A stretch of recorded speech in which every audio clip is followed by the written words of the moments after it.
Welcome to Black Businesses Matter, a podcast about why Black businesses matter and the benefits of collaborating and advocating for Black businesses to drive impact. Each episode, we will cover legacy, hope, Black joy, funding sources, cultural shifts, equity, and so much more.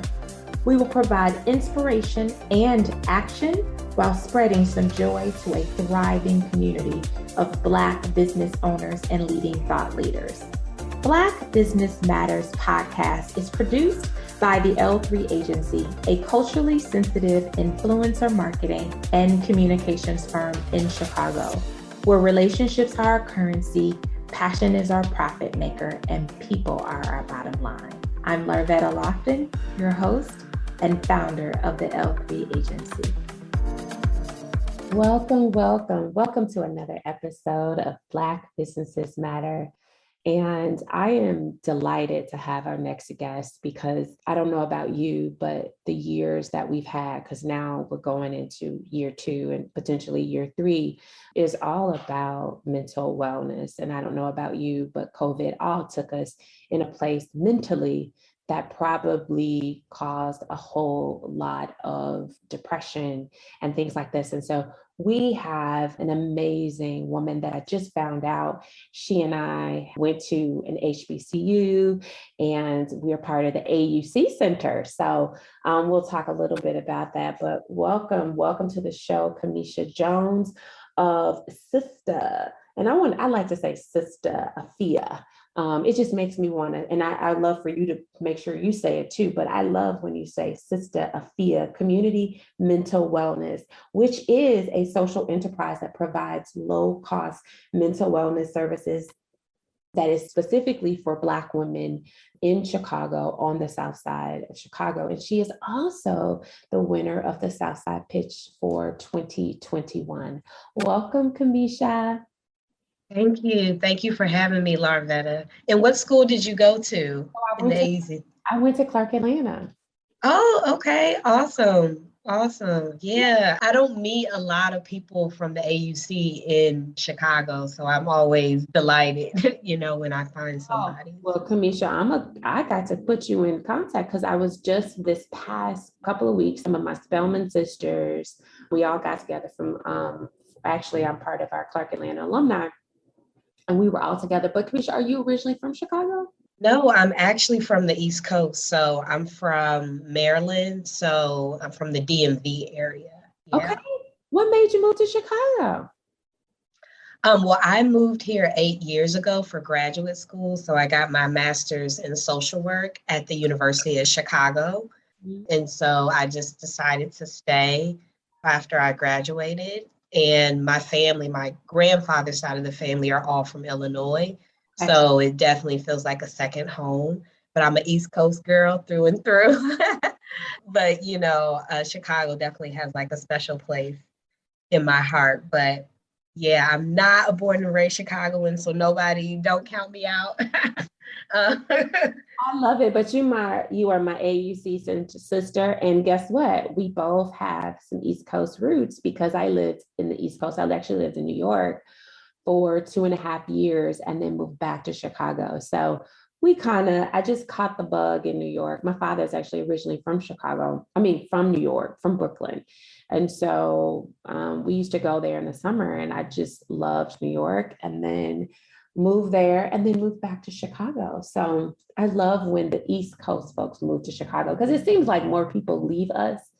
But I think it's nice that there are people that are from the East who want to be in the Midwest. I think that's pretty cool considering we really don't have much to offer. It's not like we're going to give you better weather or anything. So that is a place. But I want to talk about mental wellness because it has been a subject that I think has, of course, been going on for years.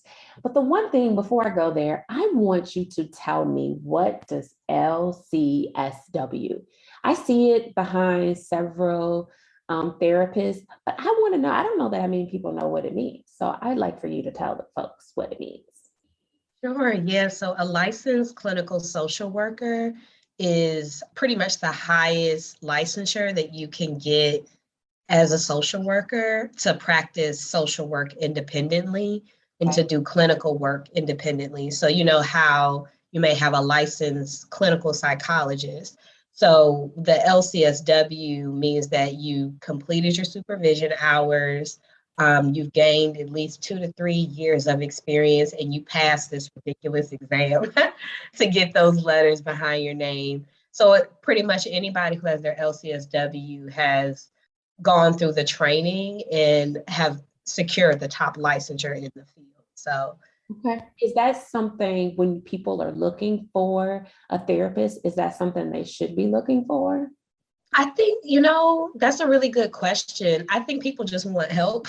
Yeah. So they're looking for someone who has experience. There are plenty of therapists that I know that don't have their license that are just as good as therapists that do have their license. And there are some people who say, I want, someone who actually has a license, but I don't know if to the public it matters that much, as much as it matters to, us in the inner field of mental health, like having your license versus not having it. And I think it's important to just call it out because for people that may be using, might be trying therapy for the first time, they don't know what to look for. And so, when you see that behind the name and I've been in therapy for quite some time and I've seen it there, but I've never asked that question. So thank you for sharing that.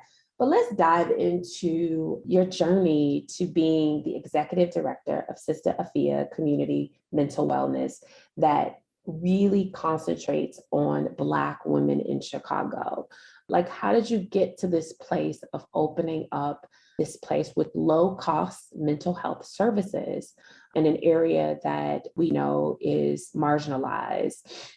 What's your journey like? Yeah, so I am, as I shared, a licensed clinical social worker, but I'm also a mental illness survivor. When I was in recovery 8 years ago, I would go to groups. I would go to, these outpatient therapy groups, support groups. Couldn't really find a therapist or a psychiatrist that shared my same background. And so I wondered, are other Black women my age in my 20s trying to also find care that is reflective of their cultural background and that has a community support standpoint? And I didn't really see anything out there. And so I decided to do something about it. So I created Sista Afya to be a part of the solution of providing community mental wellness care for Black women in their young adult years. And the reason why the young adult years are so important is because most people experience the height of crises of their mental health in their mid-20s. Yeah. And so we can catch those people in that age group, we can help to change the trajectory of their lives. And it can definitely also be for teenagers as well. But that young adult age group, there's a lot of stressors, as I'm sure you know. There's a lot of transition, and you would have carried things with you, for a longer period of time that may impact your mental health. So launched Sista Afya in 2017, and we started out with offering support groups, social events, and then we expanded to offering individual therapy, group therapy, support groups, conferences, retreats, wellness classes, all different ways to engage Black women in mental wellness care because we understand everybody's entry point isn't therapy. So we try to engage Black women in a variety of different ways that still supports their mental wellness. And then we also look at mental wellness from a social equity and social justice lens. So in Chicago, a lot of people don't know that the infrastructure for mental health care is not good. It's one of the worst actually in the country. And so it's very important that an organization and a business like Sista Afya exists because of the lack of investment into mental wellness care infrastructure in organizations and businesses and institutions in this city. And so is that something I always, ask this question a lot of times when I ask people, it's like, were you rooted in mental health? Like, was that something you saw growing up? Like, did you get mental health growing up? Or did you see people around you receiving mental health services? No, growing up, I didn't really hear anyone talking about mental health. I actually, now that I'm looking back on it, what I thought was like mental health care was going to see your guidance counselor at school. So my guidance counselor was really, when I was in high school, was my first exposure to somebody in the mental health field, in some form or capacity. But aside from that, it wasn't really a thing that was talked about, like going to therapy. Like I don't even remember anybody even talking about it. So it wasn't until I went through my own personal experience and then my senior year at Spelman, Dr. Lonnie Jones, who is a Black feminist scholar and focuses on mental health. She was a visiting scholar at Spelman, and all her practice focused on mental wellness for Black women. And that's when I was like really introduced to it in a different way. And then around that time, I was experiencing my own mental health issues. So that's like how I came to mental health, but it wasn't something that I really knew about or was discussed in my formative years. Mhm. I think it's such an interesting element that you brought up those 20s and the effects and really targeting that area, because I just sit back and I say to myself, that's so true as a woman who, is in her, 40s, and recognize that if I had gotten some of that stuff early, I probably wouldn't have made all these crazy mistakes, and operated in that space. So I love that the focus is there. And it also, I think it was so taboo to say, I'm going to see a therapist. Whereas now it's becoming like the new thing. Is that what you see as as a trend today? I think it's normalized now, like it's becoming something that is a normal part of taking care of yourself in your healthcare. So I think it's been normalized. I do think that more people are interested in exploring therapy. I'm hoping it's not a trend and that people, like recognize that this should be a part of your healthcare and a part of your lifestyle, opposed to, just checking it out just to check it out. But I think the curiosity is there. I think the openness, specifically in the Black community, is the strongest that I've ever seen it.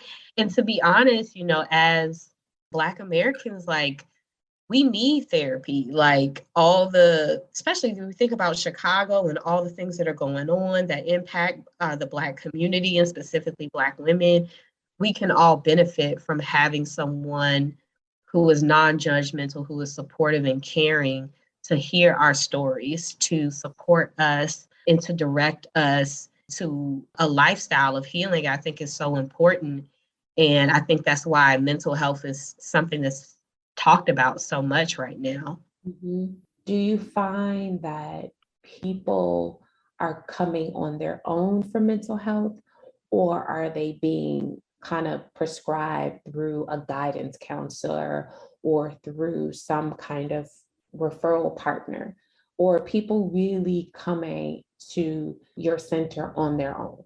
I would say for the most part, people are coming on their own. Mm. I'll just give an example, because Sista Afya, we have two entities. We have our for-profit, which is Sista Afya Community Mental Wellness, and then our social enterprise is a nonprofit, Sista Afya Community Care. And so through Sista Afya Community Care, we offer free therapy. Okay. When I on social media, like a couple of days ago, put out there that we were offering, free therapy, that spots had opened up, we had 50 people sign up in a matter of 2 days, right? So like people want it, right? People are willingly, like, if the opportunity is there for me to receive care, particularly if I have, financial barriers or other barriers, I'm going to take advantage of it. So we find that people willingly show up, and that's what we want. You want to engage with people who are open and willing to start their healing journey. At Sista Afya, we encourage people to engage in mental health care, but we're not trying to convince people to do things that they don't want to do. But we also receive like referrals from other resources, but pretty much every woman who comes to Sista Afya has come on their own will and their own determination to heal. Mhm. And Camesha, I want to know when you dealing with, Black people, and we know the justice system, we know that there is trauma. What do you see as like the common thread? Is it the childhood trauma? Is it the trauma they see in their neighborhood? What is that thing that really is specifically to Black families and Black women? Because that's your target. Mhm. Well, that question is very hard to answer because there are so many intersecting factors that bring people to engage in mental health care and that result in the breakdown of like having challenges or crises with your mental health. I think if we think about, I want to focus on Chicago because I can't speak for like the whole country, and I'm not the Chicago mental health spokesperson, but I think if I localized it, I could better answer that question. But in Chicago, I think some of the issues that are impacting Black women's mental health is financial stress. I also think relationship issues, even though, we talk about the Black family, that is one of the top things that I see that impacts someone's mental health.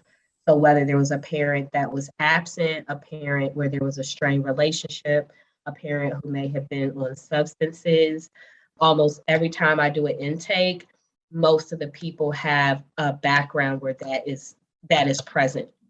So literally that's, one part of it. And then just like I would say the trauma of being in Chicago, which is a segregated and institutionally racist city. As far as like when I moved to Chicago, I was shocked by like the segregation and what that meant as far as resources and stressors that Black people experience that I think are exasperated when they don't have to be that way if communities were well supported and well resourced.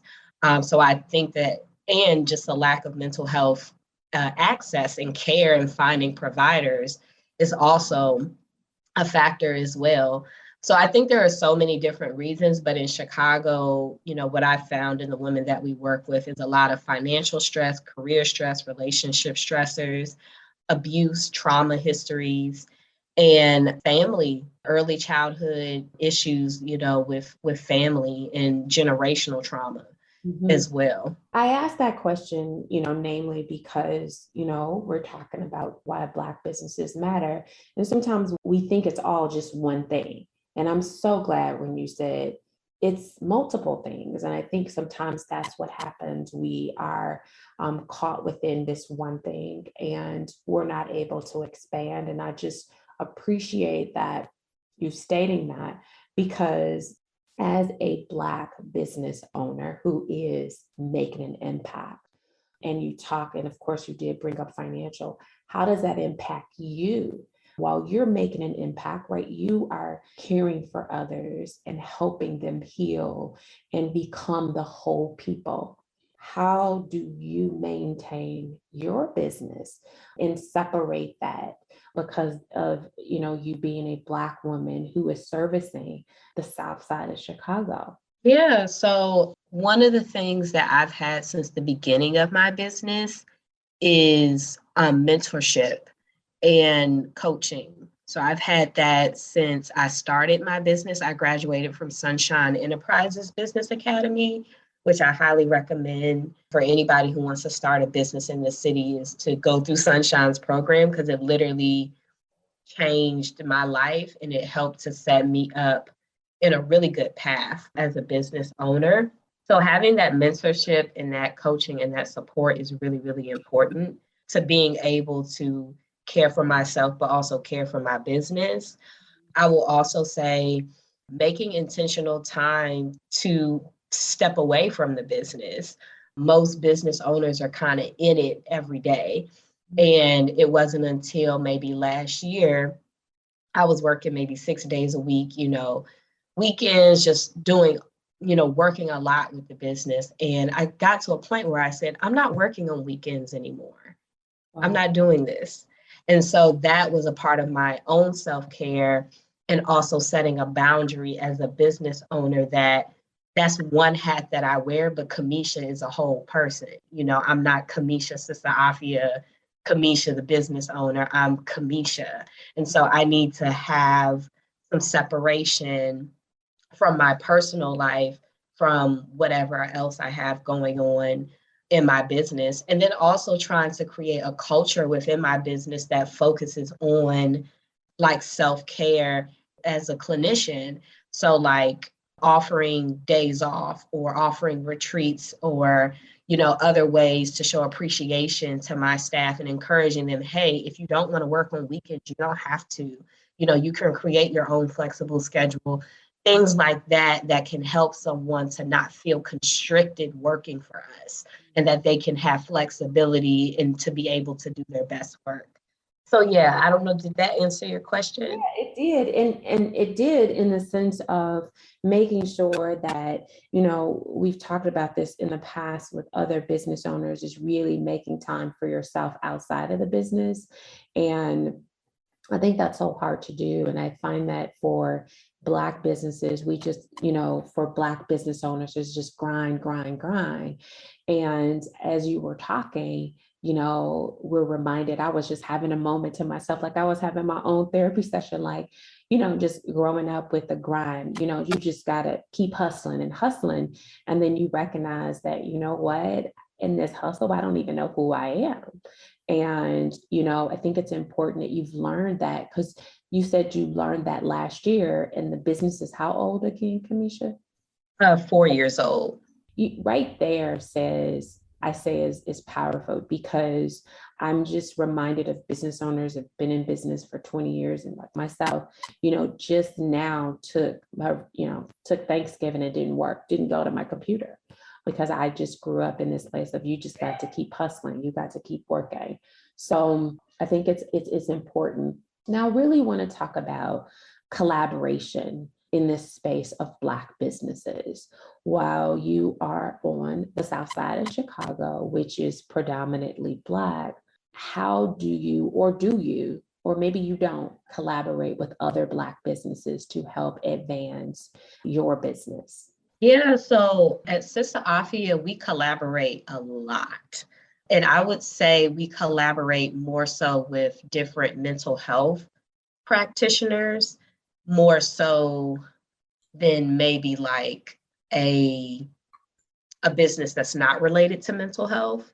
So we work and collaborate with women across the field. So whether they're other therapists, whether they're artists, whether a person has a wellness classes. So we collaborate across the board in within the mental health field. So that's mainly how we collaborate. And then we build relationships with other business owners. So like being in South Shore, a business that we have a relationship with is South Shore Brew, which is on the corner of 71st Street and Yates. And we've had an event there before, and they just know us, right? So I come in, I'll drop off flyers. I say, hey, Jennifer, how you doing? The business owner's name, and build relationships in that way. And then there are other businesses in the community that we may not necessarily like work together all the time, but we know of each other and we just build organic relationships. So those are some of the ways in which we collaborate, but mostly collaborate with women in the wellness, arts, mental health field through their organizations and businesses, or just like through an individual practitioner. I've done an interview and people say, working with Black women, the competition. Did you ever experience that, or did you have that background when you were building your business to be able to collaborate with other therapists to build the business? Yeah. So, I mean, there's always competition is just competition. It's there, but it's not something you have to be intimidated by. Collaboration is actually one of the best ways to be competitive. Okay. And people don't always look at it that way, but the more you collaborate, the more you're able to, one, market your business and your services and your products or whatever to other people, and you're able to build relationships.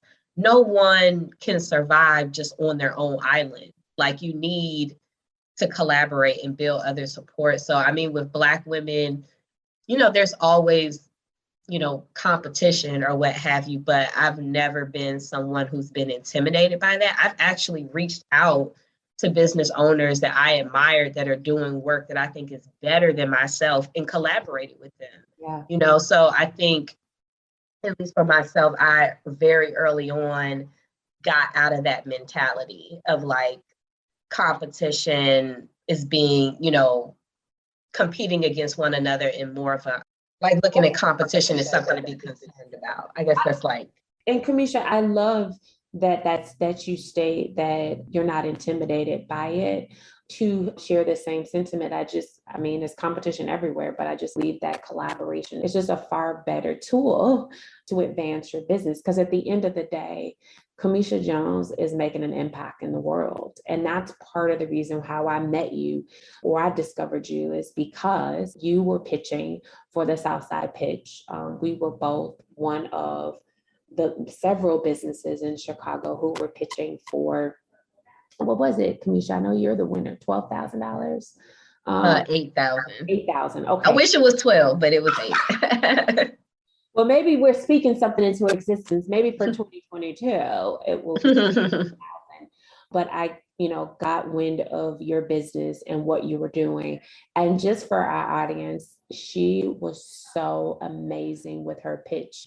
I just was captivated by your pitch, partly because it's a hard thing to pitch. It's mental health, right? And so the other part that I think is hard is services. When you've got to pitch services, sometimes we just don't respond the same way. So I want for you to tell people, that you clinched this thing, like you clinched it. But people don't know that this was your fourth pitching for the Southside Pitch and won this year. So just tell me about that journey from the first time to now and wanting to continue to do it to actually clinching the title. And I like to say that for 2020, clinch the title. And so, share that very first time of pitching and what your lessons were from that one to help you get to be able to win on your fourth try. Yeah. So when I started Sista Afya in 2017, that was the first time I heard about Southside Pitch. And I applied, of course, didn't get it. Then the next year I applied, didn't get it. And I can't remember if I applied last year. I can't remember because, 2020 is just like it's hard. Time is really difficult to conceptualize because of the pandemic. Sure. But this year I applied. One of my friends, Crystal, and I always give her a shout out because it's true. If she wouldn't have encouraged me, I wouldn't have applied again. She was like, Camesha, just apply for Southside Pitch. I think this is going to be your year.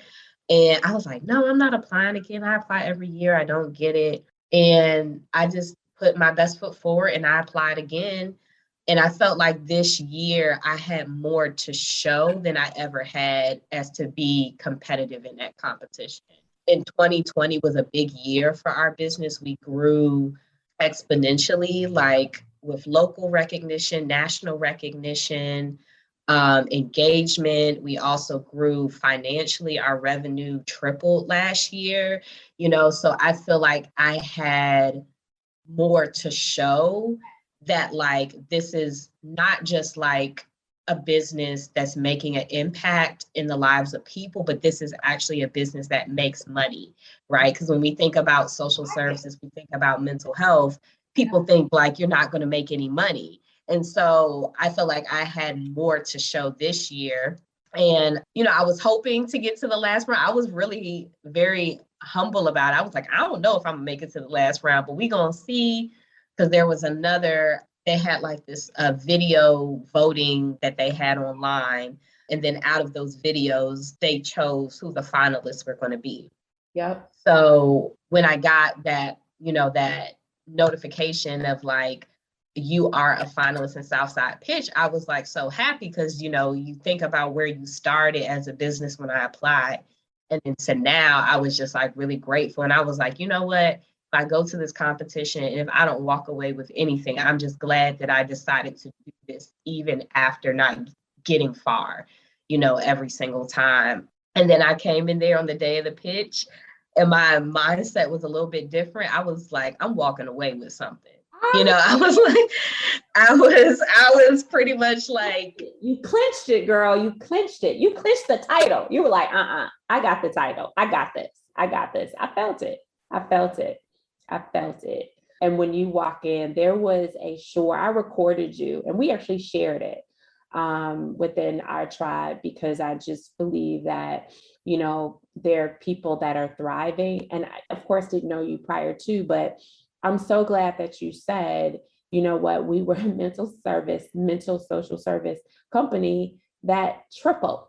And so that's powerful. And we're talking about thriving businesses, and the importance of sharing how our businesses are thriving. Because do you find that there is this, I don't know, I sometimes call it like we're just making money off the pain and the suffering, and that we're not able to celebrate the wins within ourselves as a business owner. And so we're able to say, yeah, we're struggling, and that becomes our narrative for so long. Let me ask you this: in that feeling of thrive that you are in and have been in, how do your peers respond to you? Or is there any feeling as if you are hesitant about sharing your wins?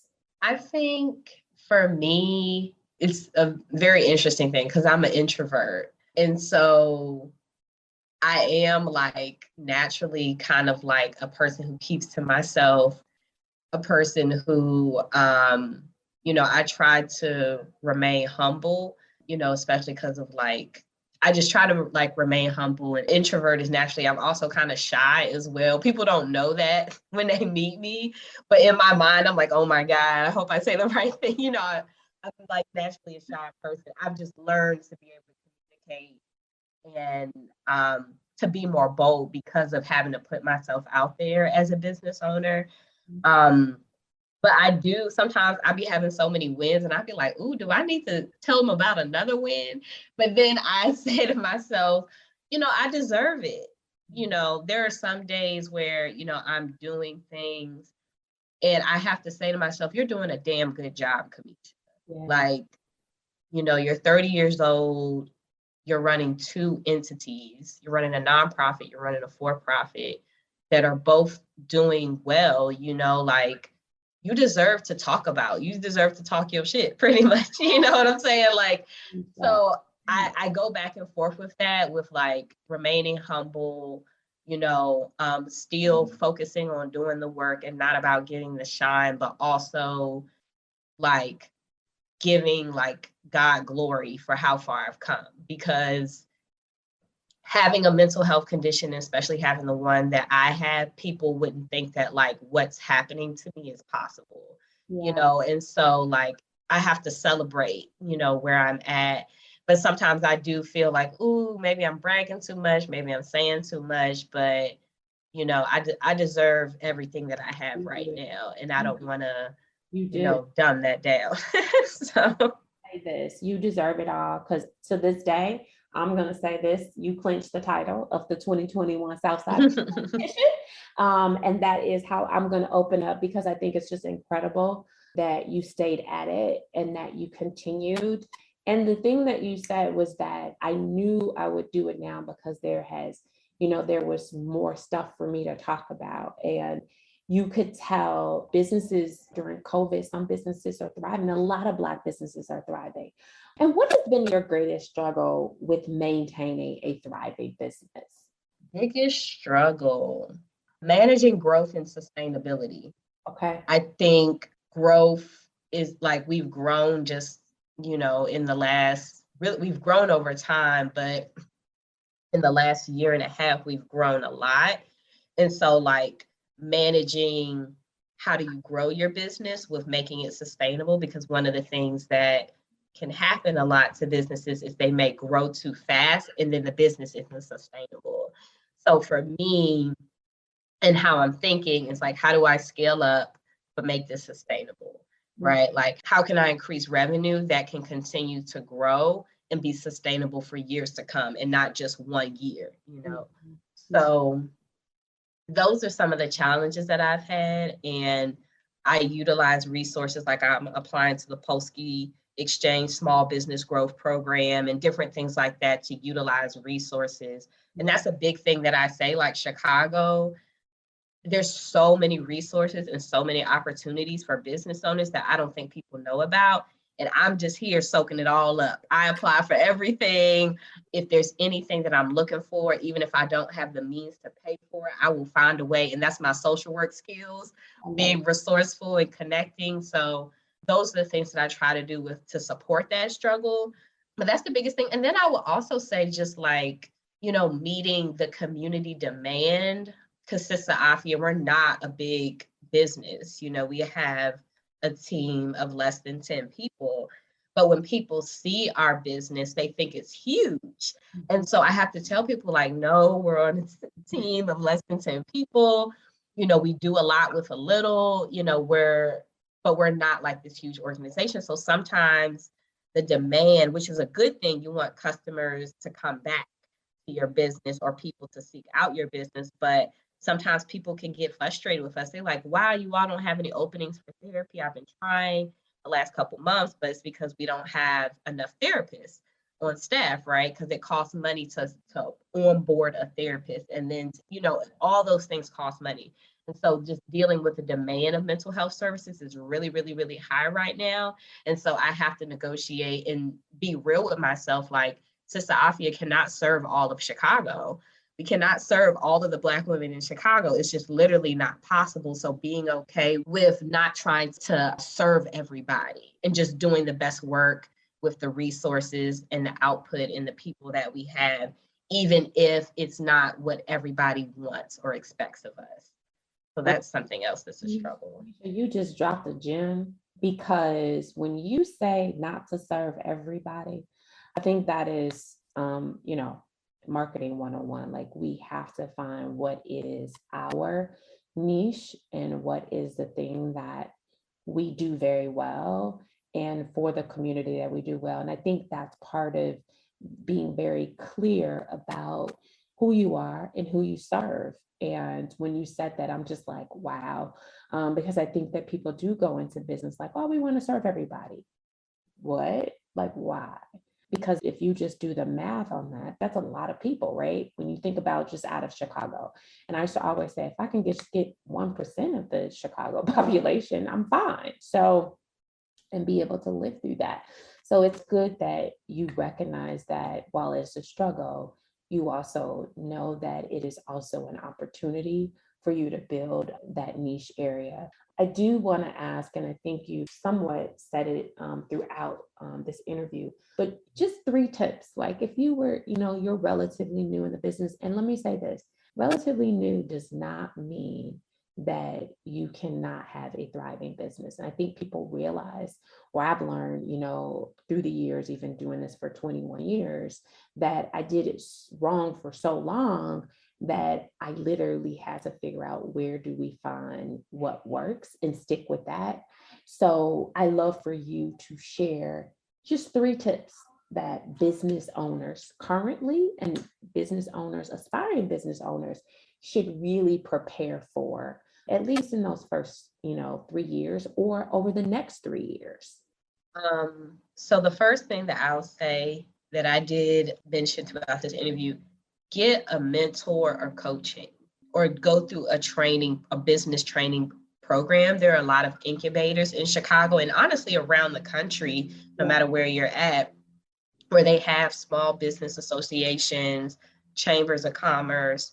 Utilize those resources in the beginning, because it can help to save you pain and suffering while building your business in the long term. So I would say that's number 1. 2, having a support system, so whether that's friends, family, other business owners, building that community of support is really, really important, because being a leader and owning a business is a huge responsibility, and it can feel isolating. So finding other people who are in the same boat as you can be really, really impactful. And then lastly, creating an identity for yourself outside of your business. one of the things that I realized, a couple of years ago, maybe 2 years ago, like I said, time is just so strange right now. But I realized that people were knowing Camesha because of Sista Afya, but not knowing Camesha because of who Camesha is. And so I have worked to really separate who Camesha is outside of my lens or my hat as a business owner. And so that looked like being more intentional about spending time with my family and friends, or, on my personal page, like my Facebook page, like not always posting about my business, like showing other aspects of my life. LinkedIn, of course, is all professional, which is what I like about LinkedIn. I don't got to get into all this other stuff. But yeah, and so I think having an identity outside of your business also helps with like creating separation that's necessary to be able to sustain yourself. And I think about, for example, and this is just like a huge, lofty, person or whatever, but I think about like Rihanna, right? Like Rihanna, we knew her originally as this, songstress, from Barbados, right? That's like what we knew her as, was for her music. But when she became a business owner, we saw her in multiple different ways. We saw her as like a mogul. We saw her as a singer. We saw her, she's in a relationship with A$AP Rocky as a woman who's in a relationship. We saw her as someone who gives back to her community through her foundations. We saw her as a we saw her in so many different ways. And so I kind of think that's kind of like how we have to look at ourselves as business owners, as one is a person, but also like that we're more than our business.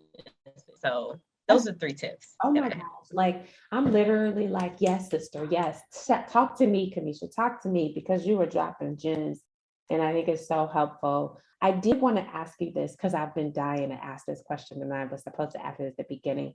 What does Sista Afya, what does that mean? Afya. Yeah, so a lot of people are so curious about the name. So this is the question that I answer quite often. But Afya is a Swahili word that means to be well. It means to be free of psychological and physical illness. It also translates to be healthy. And when I was coming up with a name for the business, I wanted it to be unapologetically Black and unapologetically African. And so Afya is like what the vision is for the business, and Sista is like adding Black women as a part of that. So Sista, is a word that we use for endearment, for connection, for showing love to one another in the Black community. And Afya is a Swahili word from the continent, that focuses on wellness. So together, Sista Afya represents Black women being connected to one another, caring for themselves, and being free from psychological and physical illness. So that's what the name means. And I wanted a name that was going to be distinct no matter where you go, like no one would get it confused, but also a name that was powerful and connected to our culture, in a variety of different ways. Yeah, it's so unapologetic. I love it. I love it. And that's what speaks to how you service your community and Black women, namely. So I think it's beautiful. So I want to talk about how people can connect with you. Now tell them how they can get to the for-profit side and how they can support the nonprofit side, and perhaps learn more about the for-profit side, so that people who just want to contribute, like I don't live in Chicago, but I want to support, or I live in Naperville somewhere and I want to support. Where can they go to support the nonprofit? Yeah, so Sista Afya Community Care, if you go to our website, sistaafya.com/support us, and you can donate to us, which is a huge support because we're a small, we founded the nonprofit in 2020, so we're still growing. So we need that financial support. We're also going to start a volunteer program and opportunities next year. So if you subscribe to our email list on our website, then you'll know first when those opportunities come available. And then just sharing our information. Like I said, we offer, on the nonprofit side, we offer free therapy, free wellness classes, groups, workshops. So if you know of a Black woman who's looking for a community of support and is looking for services and may have some financial barriers or other barriers, share our information with them. And all of the women on our staff identify as Black or women of color, which is also hard to find, in the mental health space. So we're really special in that way. So that's how you can support the nonprofit.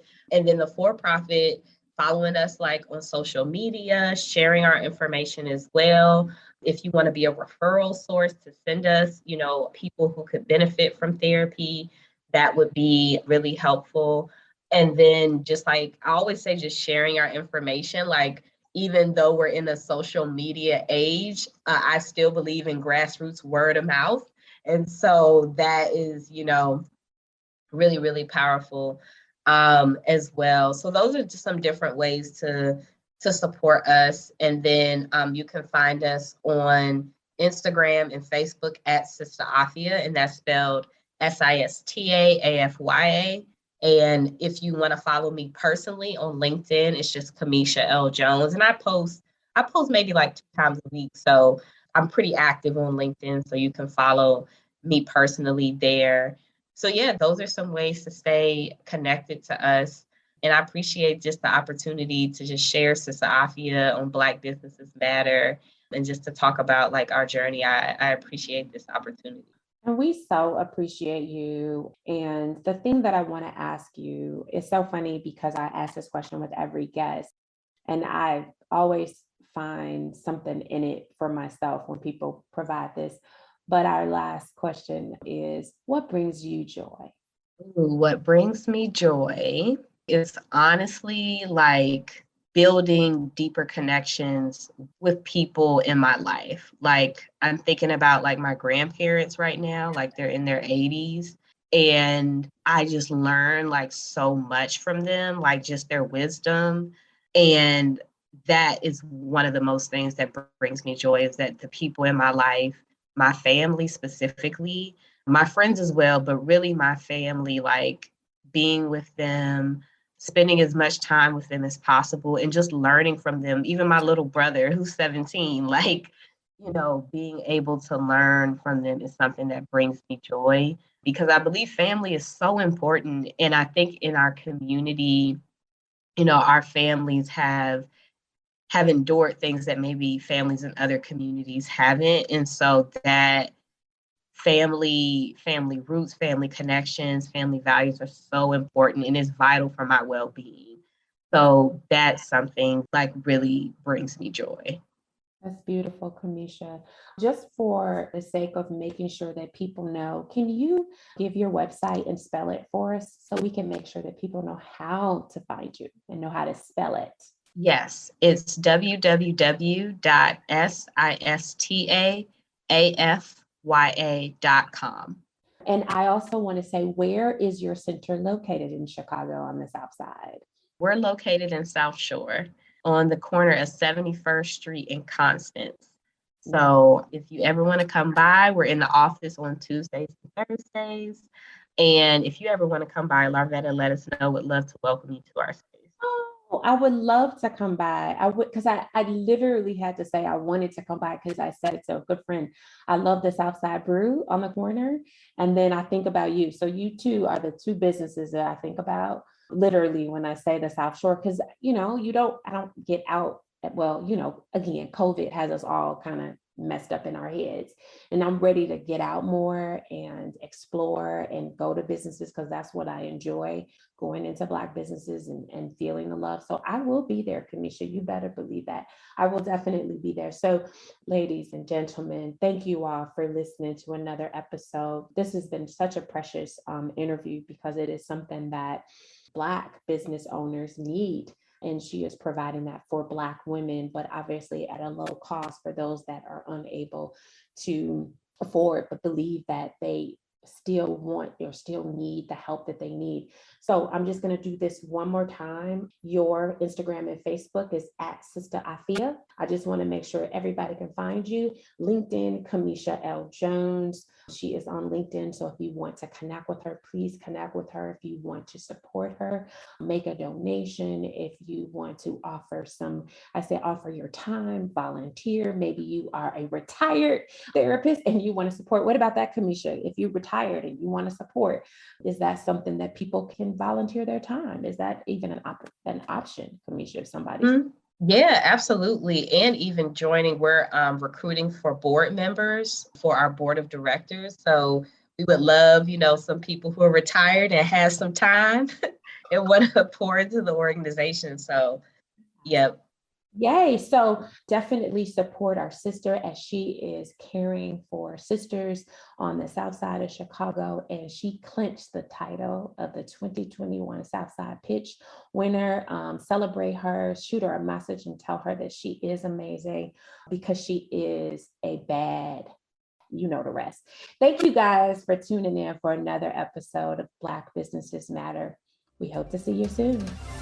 Thank you for joining us this week on Black Businesses Matter podcast. Make sure you subscribe to our podcast wherever you listen so you will never miss a show. You can also follow us on social media at the L3 Agency and at Larvetta Speaks. If you love the show, leave a rating so that we can continue to bring you impactful episodes. You can also take the pledge and order our merch at our website at thell3agency.com. THEL3agency.com. Thanks for listening and see you next week.